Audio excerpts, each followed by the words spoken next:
Bonjour à tous les amis, bienvenue sur CryptoForce, cette actualité crypto numéro 31. Donc aujourd'hui, comme d'habitude, on va parler du VeChain, on va parler du Ecomi, du projet VV Digital Collectibles, mais également derrière des projets Ultra et Ripple. Vous allez voir, j'ai quelques informations à vous donner sur ces projets-là. Et puis ensuite, on embrayera sur les actualités crypto plus générales, également sur un peu d'actualité économique, géopolitique, notamment en France. Et donc, ben, écoutez, si vous êtes chaud, eh bien c'est parti. Et avant, bien sûr, je vous invite à voir mon trailer.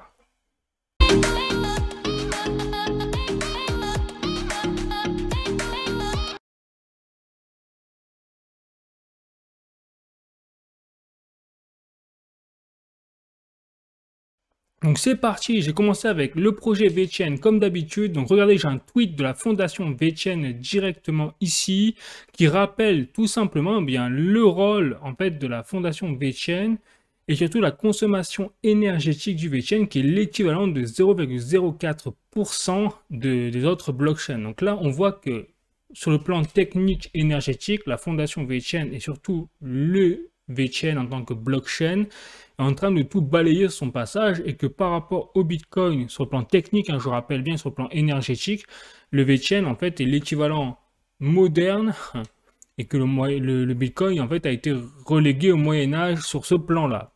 Désolé aux Bitcoinistes, mais là-dessus, clairement, le VeChain a montré également son rôle. Donc on voit bien que à travers ce petit tweet, je rappelle que le VeChain s'inscrit bel et bien en fait dans toutes les catégories. On voit la catégorie de sustainability, c'est-à-dire la traçabilité des informations, le big data, mais également l'aspect de lutte contre la contrefaçon, notamment à travers le monde, l'amélioration de l'optimisation des procédés dans les entreprises, sur tous les secteurs de production, soit la production de qualité, etc.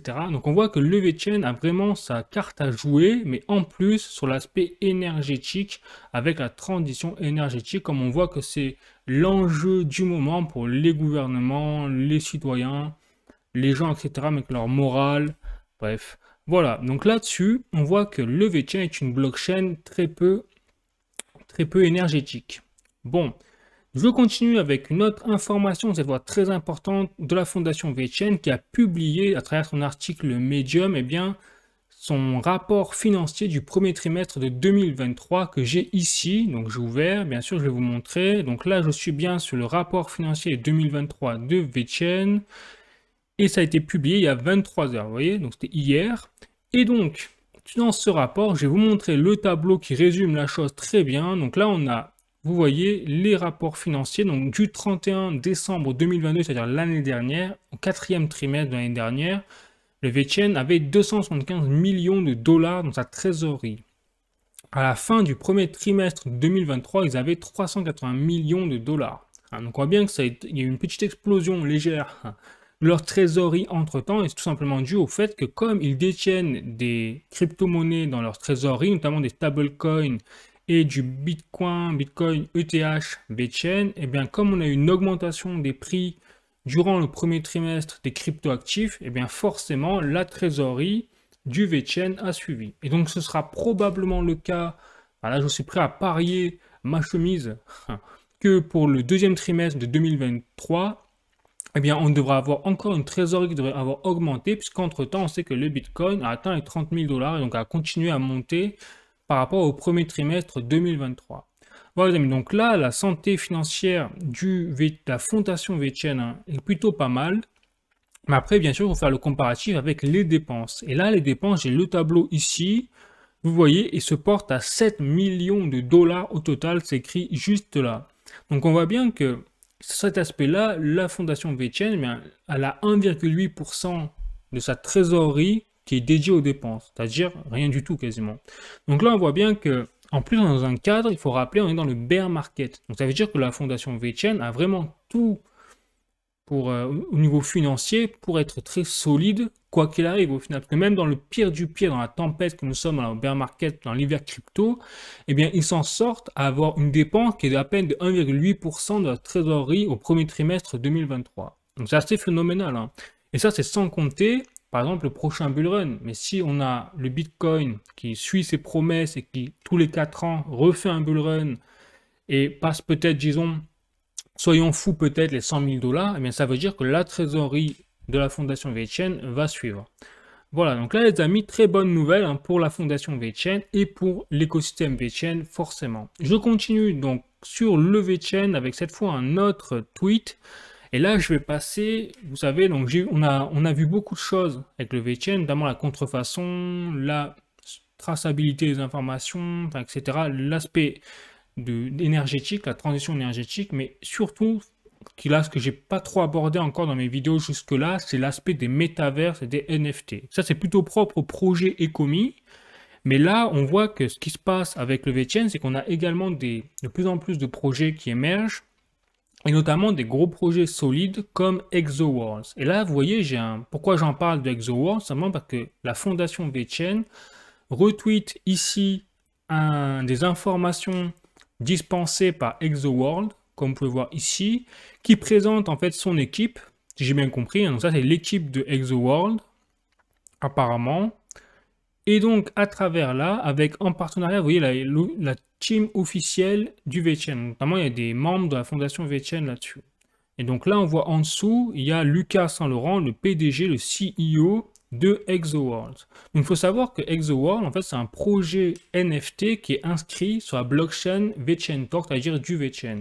Et c'est vrai que le seul aspect des NFT que je vous ai montré au préalable de mes vidéos, c'était sur le VeChain, c'était sur les plateformes marketplace World of V, notamment VC, avec des NFT, mais qui correspondent à des projets peut-être, allez, de petite envergure, moyenne envergure. Là, on commence à voir un projet ExoWorld qui commence à prendre de l'ampleur ces derniers mois, notamment juste avec une évolution des prix de leur NFT qui est passé de 500 VeChain en 2 ans à près de 10 000 VeChain, pour vous dire hein, l'ampleur du projet qu'on est en train de prendre en termes de hype. Et donc je vais vous expliquer, je trouve assez intéressant de vous expliquer ce que c'est ce projet. C'est pour ça que ici je vous montre en parallèle donc le site de ExoWorld. Je vais vous présenter rapidement le projet. Je rappelle au passage évidemment que je n'ai aucune ramification avec ce projet, ni quelques projets que ce soit d'ailleurs que je présente dans cette vidéo. Je n'ai pas de partenariat commercial ou quoi que ce soit d'autre avec eux, et que bien sûr tout ce que je dis dans ces vidéos c'est à titre informatif car je ne suis pas un conseiller financier. Donc une fois que c'est dit, on va continuer les amis. Et donc ExoWorlds, voilà, c'est un système, c'est un métaverse en fait inscrit sur la blockchain du VeChain. C'est écrit ici, VeChain Tor Blockchain. C'est le but de ce projet, c'est de créer un MMORPG à travers en fait un système galactique de 10 000 planètes. Et donc en fait les NFT, ce sont les planètes. Et à travers ces NFT-là, les joueurs, les propriétaires de ces NFT pourront avoir des avantages dans ce play to earn galactique, comme ils l'appellent, et pourront gérer leur planète, leur stratégie. Bon, je vais vous montrer juste rapidement un peu le trailer du projet. Donc, je vais vous remettre ça peut-être au début. Ça, c'est en train de tourner. Et donc, il faut savoir que ça fonctionne sur l'Unreal Engine 5, c'est-à-dire un des derniers moteurs graphiques, vous voyez, créé par Ultra. Donc, vous voyez, les graphiques sont quand même assez fous. Le principe, c'est qu'on pourra, normalement, d'après ExoWorld, on pourra se balader à travers avec un personnage sur les planètes. On pourra se balader dans la galaxie, dans l'espace avec des vaisseaux spatiaux. Vous voyez, c'est du in-game footage, c'est-à-dire ce qu'ils sont en train de préparer. Il y a un prototype qui va voir le jour dans quelques mois, hein, qui va sortir en quelques mois. On pourra aller essayer un petit bout du jeu, quelque part, un prototype. Et voilà, donc le principe du jeu, vous voyez, il commence à intéresser un petit peu les médias, du moins certains, Bloomberg notamment. Il présente également le gameplay. Bon, je ne vais pas m'attarder là-dessus, parce que ce n'est pas le plus intéressant. Le plus intéressant, c'était surtout le fait que, eh bien, on commence à avoir un projet quand même véritablement de jeu vidéo, avec de type AAA, hein, parce que là, on voit clairement que c'est l'Unreal Engine 5, et que le projet semble plutôt ambitieux, avec derrière des NFT.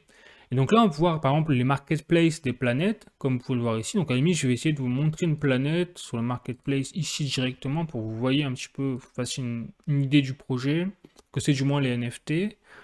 Et après, toutes ces planètes-là, vous pouvez les retrouver justement sur les marketplaces World of V et également VC. Et donc c'est vrai que c'est assez intéressant. Alors là, je sais pas, ça bug. Ah voilà, ça buguait un peu, ma connexion internet. Donc là, effectivement, on voit les planètes, donc vous pouvez les acheter en VeChain. Vous voyez, j'ai eu 7500 VeChain pour le prix de base, hein. Ça c'est le prix de base, mais après ça peut aller très haut, 10 000, 15 000 VeChain. Et là, par exemple, je prends la première planète. Voilà, vous voyez, c'est un peu ce système-là, mais bien sûr, là, c'est en 2D. Mais le principe, ce sera d'avoir, bien sûr, les planètes dans l'aspect galactique en 3D. Donc, c'est pour ça que je trouvais intéressant de voir qu'enfin, sur VeChain, on a également ce genre de projet quand même assez solide, du moins sur le papier, hein. Après, on verra, bien sûr, ça donnera à l'avenir, qui commencent à voir le bout de leur nez. Donc, il y aura même ils auront même leur propre crypto-monnaie, parce que là, apparemment, on peut rejoindre une whitelist pour participer à acheter des tokens EXO, ils appellent ça comme ça, en pré-vente. Voilà, les amis. Donc, ce que je veux vous dire également, après, il faut faire très attention avec les NFT, parce que ça peut aller très vite, ça peut shooter. S'il y a une mauvaise nouvelle avec le projet, bon, donc il faut faire très attention avec ce genre de projet. On sait que les NFT, la hype, passe très rapidement et tous les prix peuvent s'effondrer très rapidement. Mais après, sur le plan du métaverse, enfin, on a des choses qui commencent à émerger, même, vous voyez, sur le VeChain, alors que d'habitude, c'est plutôt ce genre de projet qui est Solana, même Ethereum, etc. Donc là, c'est vraiment quelque chose que je voulais partager avec vous, parce que c'est vrai que ça fait quelques mois que je suis le projet de loin, mais j'hésitais à vous en parler, parce que je me dis, il y a toujours des risques dans ce genre de projet qu'après ça pète en plein vol. Mais là, quand je vois que même la fondation VeChain commence à s'intéresser de près à travers leurs tweets ici au projet, et que effectivement en termes de volume de transactions sur les NFT, eh bien ExoWorld, c'est les premiers dans l'écosystème VeChain, clairement. Et ils ont également une cross-chain avec BNB et Ethereum également. Vous pouvez même acheter les planètes en BNB et en Ethereum, même si la blockchain principale restera toujours le VeChain. Donc clairement très intéressant ce qui se passe même sur ce plan-là pour le VeChain. Bon, donc je vous invite à voir ma vidéo donc, sur le VeChain juste ici. N'hésitez pas si vous voulez en savoir plus sur ce projet-là. Et puis sinon, bah, écoutez, je vous propose de continuer sur le prochain projet, c'est-à-dire VV Digital Collectibles. Donc là, première information, je vais vous lister comme d'habitude les drops qui sont sortis la semaine dernière ou qui vont sortir dans peu de temps. Donc notamment, vous avez donc Captain America, donc notamment sous forme de comics, qui est sorti apparemment le 3 juillet, ici. Ensuite, je continue avec notre drop également toujours de comics. Non, cette fois, c'est tout ce qui est les timbres. Notamment parce qu'il faut rappeler que VV Digital Collectibles ont également un partenariat avec la Poste, service postaux américain. Et donc là, ils ont sorti la version numérique du timbre de 1938. Quand même pas rien. Donc je crois que c'est qui? C'est George Washington? Non, une bêtise peut-être. John Tyler. Voilà, c'est John Tyler. Donc assez intéressant, ils continuent leur système de drop, même à ce niveau-là. Je continue avec aussi, ils ont sorti un drop donc le 6 juillet, donc c'est aujourd'hui, vous voyez, ils prévoient de sortir le comics Secret Invasion, donc en plus je crois qu'il y a la série également qui sort en parallèle. Donc pour ça qu'ils sont toujours, vous savez, en lien avec les sorties des films, des séries Marvel. Autre drop, donc là c'est prévu donc au 8 juillet, donc dans 2 jours, c'est-à-dire l'Incredible Hulk qui va sortir sous forme de comics qui date de 1962. Là je vous dis pas le délire, 1962 le comics. Donc je dis pas le prix de la version physique, hein. C'est clair. Je continue toujours, donc là, dans les drops qui sont prévus, donc là, notamment demain, donc 7 juillet, un petit drop, notamment avec l'événement qu'ils mettent en place, notamment au niveau des Platinum Moments. Donc là, c'est un partenariat avec Disney, je crois que c'est pour les 100 ans de Disney, et là, ils vont sortir la porte, vous savez, des Monstres et compagnie. Enfin, je ne sais pas si vous en souvenez, si vous avez vu le dessin animé, mais vous avez 2 monstres, et effectivement, ce genre de portes-là sont des objets précieux, on va dire, dans le film, indispensable, où le film tourne autour de ce genre d'objets. Bon. Donc c'est ça, les amis. Donc je crois que c'est tout pour les drops. Non, il y a encore un drop également de prévu, notamment, donc alors je sais plus quand c'était ça, j'ai pas la date là. J'ai pas la date, mais c'est un drop de Tarzan. Donc, il continue également, vous voyez, il n'y a pas que Disney, il n'y a pas que Marvel, il y a également plein d'autres licences, et je pense que ce n'est pas fini. Donc au fur et à mesure du temps qui va passer, ils vont continuer à nous faire des drops de plusieurs séries, et peut-être à nous surprendre sur de nouveaux partenariats. Bon, je continue les amis, cette fois je vais passer plus à l'aspect gestion de projet, avec les jalons, etc. Donc là, au niveau de l'entreprise Ecomi qui est derrière l'application VV, eh bien, ils ont prévu, ils l'annoncent ici, Run It Back, ils vont participer donc au Comic Con de San Diego, donc aux États-Unis, du 20 au 23 juillet. Donc ça veut dire ça en lien avec leurs amis, comme ils le disent ici, Marvel. Donc là, c'est très important, c'est très intéressant ce genre d'événement, parce que là, en plus, on voit, là, il y a Marvel, VV, ça c'était leur ancien Comic-Con de l'année dernière, mais c'est ce genre d'événement qui donne de la visibilité à ce genre d'entreprise. Parce que on voit bien que là, ils n'ont pas encore mis trop le paquet sur le marketing, mais en fait, ils n'ont pas besoin. Et déjà, à l'heure actuelle, sans marketing, quasiment, ils arrivent à faire tourner leur boutique, quelque part. Sans être encore mainstream, et encore pour l'instant, et on va voir pourquoi je vous dis ça. Mais déjà, on voit que ce genre d'événement, chaque année, eh bien, ça va leur permettre de rassembler peut-être plus de clients, parce qu'il y a bien sûr dans ce genre d'événement, il y a des fans Marvel, et puis d'autres événements, etc. Voilà, donc ça donne de la visibilité, c'est très bon signe pour l'entreprise en tout cas. Je continue avec tout ce qui est la gestion, jalon des projets, etc. Donc là, j'ai posté, donc là, j'ai plusieurs informations. Vous voyez, de mise à jour de la part de VV. Donc ici, il reparle du système de payout, vous savez, c'est-à-dire la possibilité de convertir ces gemmes en euros, en monnaie fiat, de façon à ce que vous puissiez convertir quelque part vos NFT en euros derrière sur votre compte bancaire. Donc ça, c'est toujours pas possible à l'heure actuelle en Europe, c'est possible aux États-Unis, mais pas encore en Europe. Et là, donc, il rappelle, donc là c'était au 1er juillet, hein, vous voyez, le tweet, et donc il rappelle qu'effectivement, c'est pas encore possible. Ils en appellent à notre patience, et on est très patient, bien évidemment, mais en tout cas, ils disent qu'ils font des bons progrès là-dessus, et que bien sûr, et qu'ils tiendront au courant dès qu'il y aura plus de nouvelles. Mais bon, là, c'est quelque part, ils nous jouent de l'accordéon, carton jaune, je vais me dire, pour ce genre de choses. Mais bon, après, on comprend même évidemment, avec la géopolitique actuelle, c'est un peu compliqué d'avoir les fournisseurs de paiement pour ce genre de choses, notamment dans le milieu des cryptos. On le voit bien notamment avec Binance, qui eux se sont fait rayer de la carte et qui ont perdu leur partenaire, donc PaySafe, je crois PaySafe, LTD Développement en Europe. Bon, donc on voit que c'est pas simple d'avoir un fournisseur de paiement. Ensuite, je continue. Là, ils font allusion également à leur système de waitlist, que vous saviez que avant qu'il y ait ce système de liste d'attente pour les drops, eh bien, c'était vraiment le boxon pour arriver, pour espérer avoir vraiment la possibilité d'acheter un drop en temps réel. Parce que ça part tellement vite qu'à la seconde où il y a le drop, quasiment tout est écoulé pour certaines éditions. Et donc, pour éviter qu'il y ait trop de frustration, puis que ce soit pas très réglo pour certaines personnes qui n'arrivent jamais à acheter un NFT VV sur le marché primaire, et bien ils ont mis ce système de waitlist et apparemment ça marche très bien. Personnellement, je n'ai pas testé, mais apparemment ça marche bien et donc ils continuent d'améliorer ce système-là.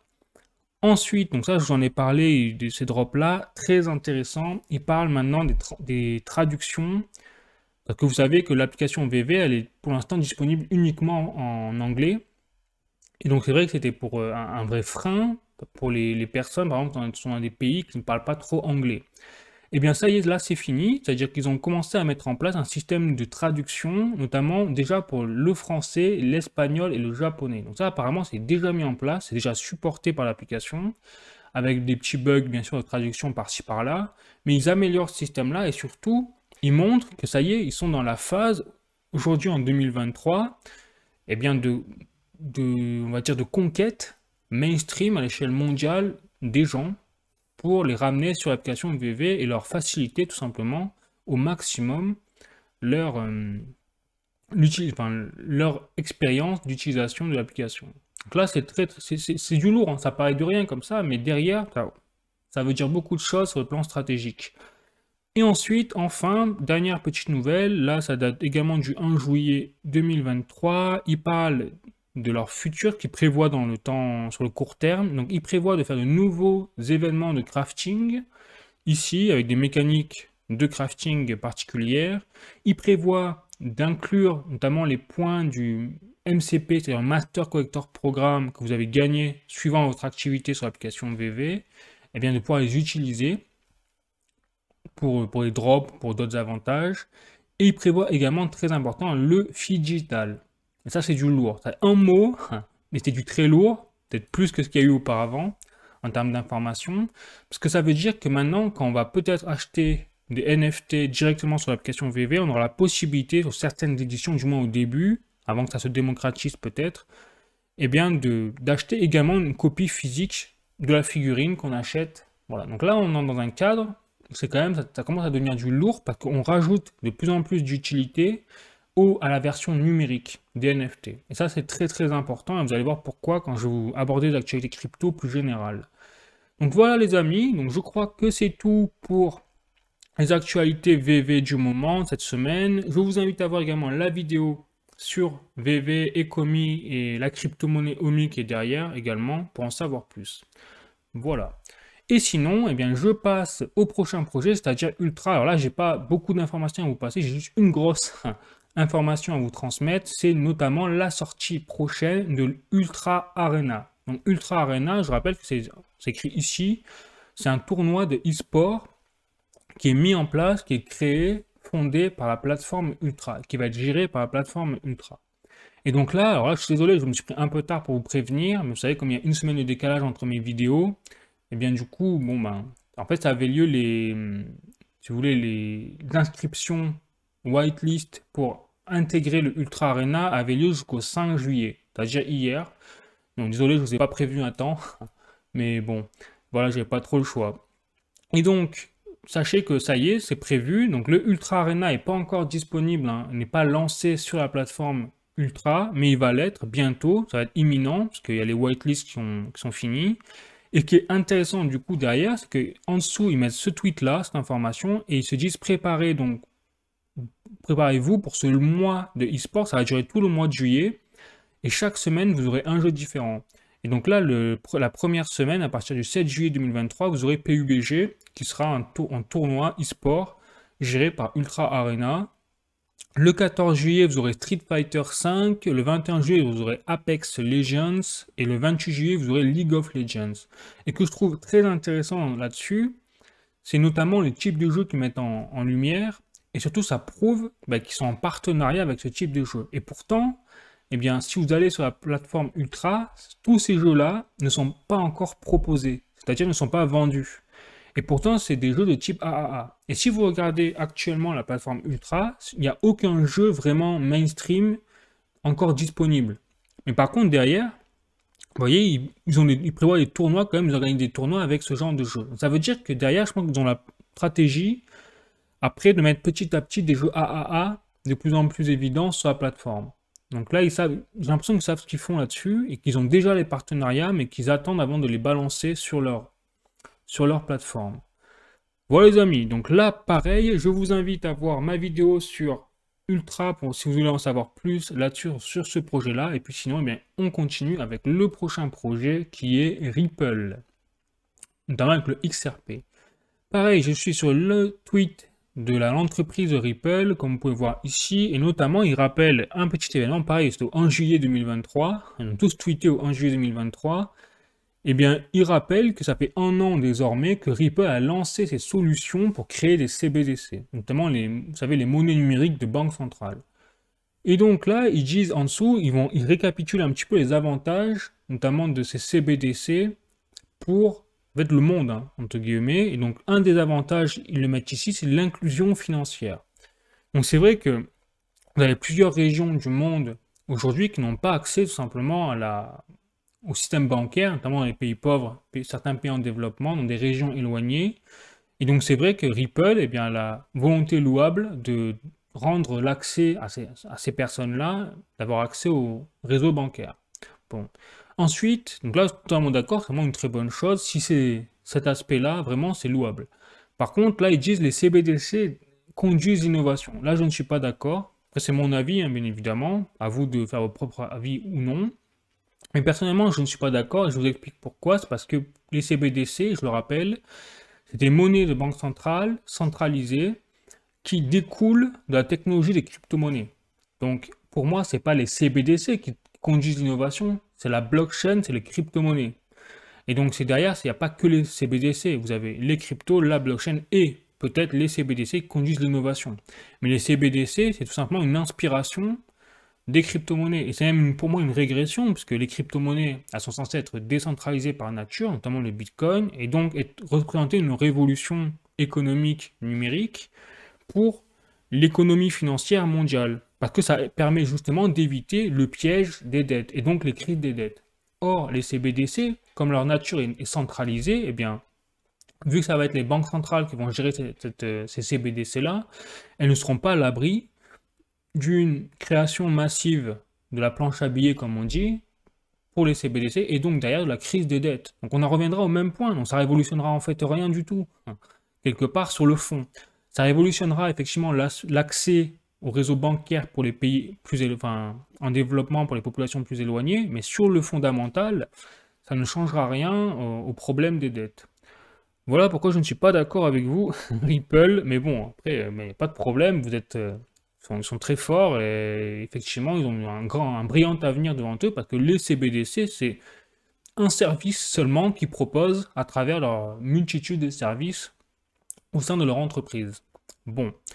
Et sinon, ben aussi pour continuer pour vous dire, parce que comme quoi Ripple a un brillant avenir quand même devant eux, c'est là j'ai un article effectivement, vous voyez, de Kitco, qui est spécialisé dans l'or et dans l'argent notamment, et là il rappelle Jordan Finset, 1 mars 2023, que Ripple, l'entreprise, est en train de travailler avec plus de 20 pays quand même, et donc 20 banques centrales et donc 20 gouvernements pour créer les CBDC, notamment sur des plans de CBDC.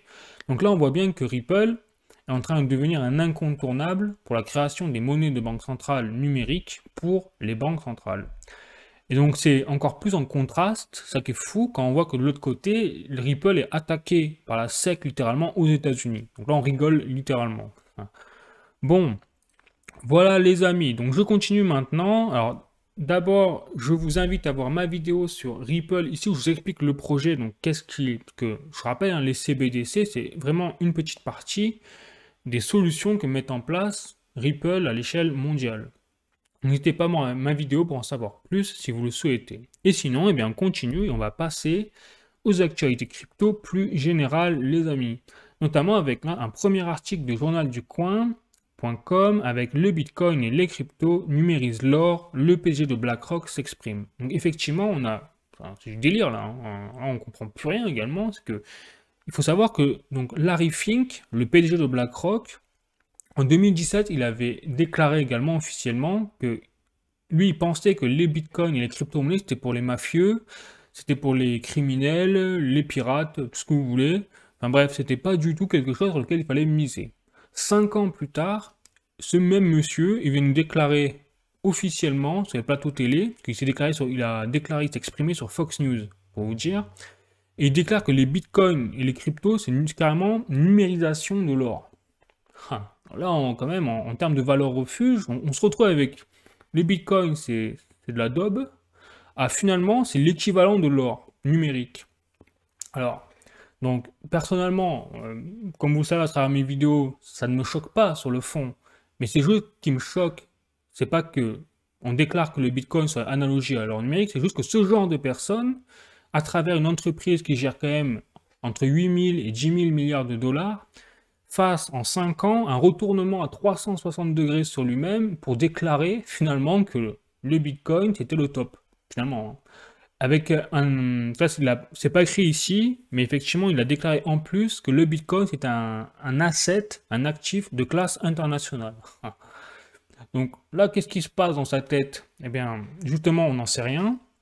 Par contre, ça révèle beaucoup de choses derrière. Parce que en ce moment même, que ça révèle, c'est que on sait que BlackRock a fait une demande d'ETF Bitcoin Spot. Donc là, c'est en cours d'étude par la SEC, notamment sur le sol américain. Donc on va voir ce que ça va donner, mais normalement, si tout va bien, la SEC devrait approuver l'ETF et BlackRock devrait proposer à ses différents clients un ETF Bitcoin. Et donc là, c'est aussi là où on prend un peu de recul, hein, sans avoir de boule de cristal, hein, je rappelle, je n'ai pas la science infuse, etc. C'est mon avis personnel, je rappelle. Et donc, que je vois venir, c'est-à-dire que là, en fait, par exemple, BlackRock, à travers leurs actifs et leurs actions, parce que je rappelle que le principe de BlackRock, c'est de posséder les actions boursières de toutes les entreprises du CAC 40. Donc, ce sont les entreprises de gestion d'actifs comme ça, comme BlackRock, qui dirigent réellement le monde. Et donc, pour qu'une entreprise de ce calibre-là fasse un retour comme ça à 360 degrés sur l'avis qu'elle a sur le Bitcoin, c'est que derrière, il se passe des choses. Ils savent des choses, ces gens-là, forcément, qu'on ne sait pas, parce qu'ils dirigent le monde financier. C'est eux qui le dirigent. Et donc, derrière, je ne peux pas m'empêcher de penser que là, ce qu'on sait par rapport à la situation actuelle du monde, c'est qu'au niveau économique, c'est la catastrophe, hein. Clairement, on va pas se mentir. Le dollar, il est en perte de vitesse. Pourquoi ils se jettent tous sur les monnaies numériques de banque centrale? C'est parce qu'ils savent également que justement, il y a une inflation énorme, une hyperinflation, liée à quoi? Liée à la crise des dettes. On en revient toujours au même. La crise des dettes, on n'en parle jamais, mais c'est vraiment la cause principale de la crise inflationniste mondiale que nous sommes en train de connaître. Et donc, cette crise des dettes, elle est insolvable aujourd'hui, parce qu'il y a trop de dettes, c'est devenu un bins sans nom, et donc ils n'ont pas d'autre choix, ils n'ont pas d'autre solution que d'imprimer toujours plus d'argent pour créer plus de dettes. Mais un jour, ça ne suffira plus, et à ce moment-là, ils le savent, je pense, ça va s'effondrer. Et donc, pourquoi BlackRock se jette sur le Bitcoin en ce moment? C'est parce qu'ils sentent peut-être, je dis peut-être, hein, après je suis pas dans leur tête et tout, que ça commence à sentir mauvais pour le système traditionnel fiat et également sur le système traditionnel des dettes. Et si demain, le système fiat s'effondre, littéralement dans le monde, si le dollar s'effondre, d'un coup, enfin, on verra peut-être la chute, si le système bancaire s'effondre, parce que le système bancaire est étroitement lié au marché financier, qui est étroitement lié au dollar, à l'euro, etc., si tout ça, ça s'effondre, eh bien il restera quoi? Il restera les crypto-monnaies, et pas toutes les crypto-monnaies, il en restera quelques-unes, notamment le Bitcoin, puisqu'il est décentralisé par nature, qu'on ne peut pas créer plus de Bitcoin qu'il en existe, et donc on ne peut pas l'assimiler avec un problème de dette, etc. Parce qu'on ne peut pas créer de la dette avec du Bitcoin, vu qu'on ne peut pas créer du Bitcoin. Voilà. Donc là, c'est peut-être aussi une des hypothèses que j'avance pour le fait que ce genre de personne fasse un retour comme ça de 360 degrés sur son avis sur le Bitcoin. Outre le fait qu'il veut également se faire du pognon là-dessus. Bon. Allez, je continue les amis. Une autre petite nouvelle, cette fois un article de cryptost.fr. Donc là, j'ai Coinbase accompagne BlackRock pour son ETF Bitcoin Spot, son action explose à la hausse. Donc là aussi, on se marre, parce que Coinbase est attaqué par la SEC aux États-Unis. Et là, BlackRock fait appel à Coinbase qui est attaqué par la SEC pour faire une demande ETF Spot à la SEC. Donc là, on rigole, hein. Là aussi, on ne sait pas ce qu'ils font, on ne sait pas ce qui se passe, mais là, c'est du lourd quand même ce qui se passe. Enfin, vraiment, on rigole, hein. Après, là, je ne vais pas commenter et tout, juste je vous annonce la nouvelle. Mais effectivement, et donc Coinbase, effectivement, son action en bourse a explosé, forcément. Voilà. Donc après, il faudra voir si la SEC, justement, dit oui ou non à la demande de BlackRock. Mais je serais surpris, franchement, qu'ils disent non, parce que là, BlackRock, c'est vraiment le poids lourd, les Manitou de la finance. Enfin, à voir, hein. Franchement, à voir, on verra bien. Ensuite, je continue un autre article, cette fois de cointribune.com. Les CBDC, la méfiance grandissante des Canadiens et des Britanniques. Et là, en fait, vous avez eu un sondage qui a eu lieu récemment, au mardi 4 juillet 2023. Et apparemment, effectivement, les Canadiens et les Britanniques sont de moins en moins confiants dans la mise en place de leur CBDC. Et oui, effectivement, ça rejoint effectivement les avis que vous voyez dans les vidéos. C'est le fait qu'il y a une perte de vitesse et une perte de confiance des citoyens dans les autorités. Et sur tous les niveaux, pas qu'au niveau économique, même d'autres niveaux, même la santé, etc. Et donc là, on voit que c'est pour ça que les CBDC, personnellement, je ne suis pas convaincu, non seulement déjà par l'aspect centralisé, clairement, hein, je ne m'en cache jamais, mais aussi derrière par la mise en place réelle, parce que autant en termes de politique que de citoyens, beaucoup de gens sont assez méfiants de cet aspect-là du numérique, de l'économie numérique. Bon, là aussi, petite information intéressante. Ensuite, je continue avec un autre article, cette fois sur coins.fr, avec notamment les NFT. Donc là, je rebascule sur le monde du métaverse et des NFT, et là, effectivement, on a les prix qui continuent à baisser. Bored Ape, Yacht Club et Azuki sévèrement touchés. Effectivement, c'est une descente aux enfers au niveau des prix pour ces projets NFT. Et donc là, ça révèle quoi? Ça révèle qu'on a eu une bulle spéculative en 2021 avec des prix qui ont explosé à la hausse pour tous les NFT, avec des projets NFT bidons, mais qui arrivaient à trouver des investisseurs parce qu'il y en avait à l'appel. Et ensuite, quand vous avez eu le bear market derrière, en 2022-2023, eh bien, on a eu un lessivage intégral, explosion de la bulle spéculative et explosion des prix à la baisse. Un massacre.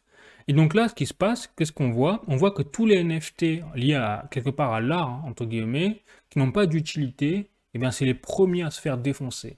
Parce que, justement, en fait, on entre dans un cadre C'est comme je vous l'ai montré avec, par exemple, le projet ExoWorld sur le VeChain, eh bien, on a de plus en plus de jeux, et il fallait le temps au temps hein, pour ça, ou même de projets qui deviennent sérieux, qui ont eu le temps de se développer petit à petit, de faire leurs preuves quelque part, et derrière, eh bien, leur NFT va avoir une utilité réelle, que ce soit dans un jeu, mais pourquoi pas même dans l'immobilier, ou même dans la tokenisation.